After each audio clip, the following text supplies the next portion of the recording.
The substitute teacher called my name before I even said a word. But when I checked the attendance sheet later, my name had been crossed out, written over in something dark red that was still wet. This all went down in my senior year of high school. Back in 2014, I went to this tiny public school in a quiet Midwestern town. You know, the type where everybody knows everybody, from the teachers down to the janitors.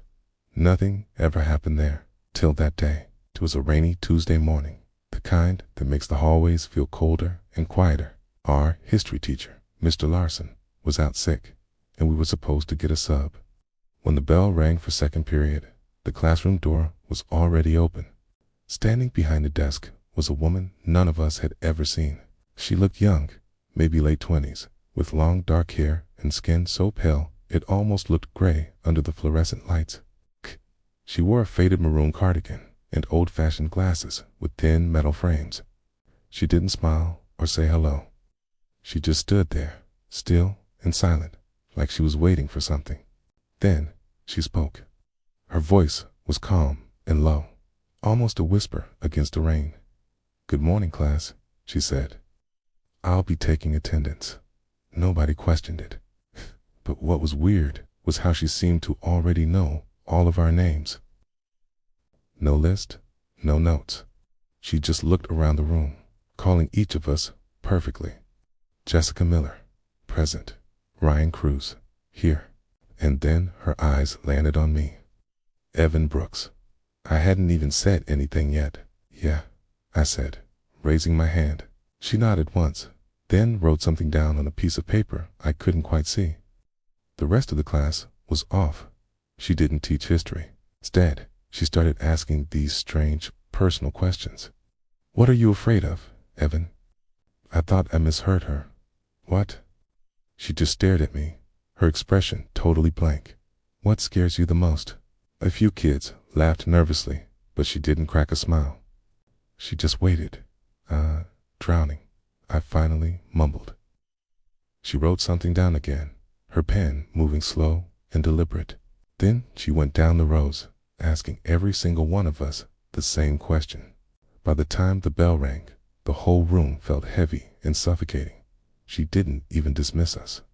She just turned and stared out the window. As I was leaving, I glanced at her desk. I saw the paper she'd been writing on. It wasn't an attendance sheet. It was a list of our names, each one written in red ink. But next to my name, Evan Brooks, was a single line drawn straight through it, and the ink was still wet. The next day, Mr. Larson was back. I figured the sub was just weird, but then Jessica mentioned it to him. His reaction made my stomach drop. "What substitute?" he asked, looking genuinely confused. "The office canceled class yesterday." I didn't have lesson plans ready. We all tried to laugh it off, but when we checked with the office, the attendance sheet for that period was blank.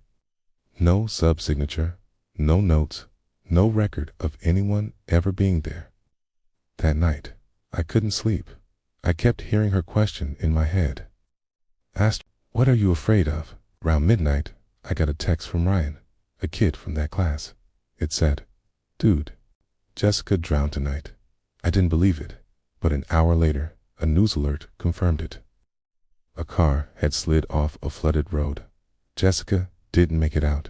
She was afraid of drowning. The next morning at school, there was a new paper pinned to the bulletin board outside our classroom. It looked old and yellowed. I leaned in closer, and my heart just stopped. It was her list. The names were all there in that same deep red ink. Jessica's name was crossed out now, too. And under my name, a new word was written in small, perfect letters. Soon, I tried to show my teacher, Kay, the principal, anyone, but by the time I brought someone back to the board, the paper was gone. Over the next week, students from that class started having accidents. Ryan broke his leg. Olivia's house caught fire. I knew I was next. I tried to skip school, fake sick, anything. But on the third morning, my mom said something that made my blood run cold. "Your substitute called," she said, pouring coffee. "She said she's worried you've fallen behind. I just stood there, my throat completely dry. "What substitute?" I whispered. "It's a nice one from your history class," she said. "The woman with the red pen." That night, I found another piece of paper slipped under my bedroom door. It was the list. Everyone's name was crossed out now. Everyone except for mine.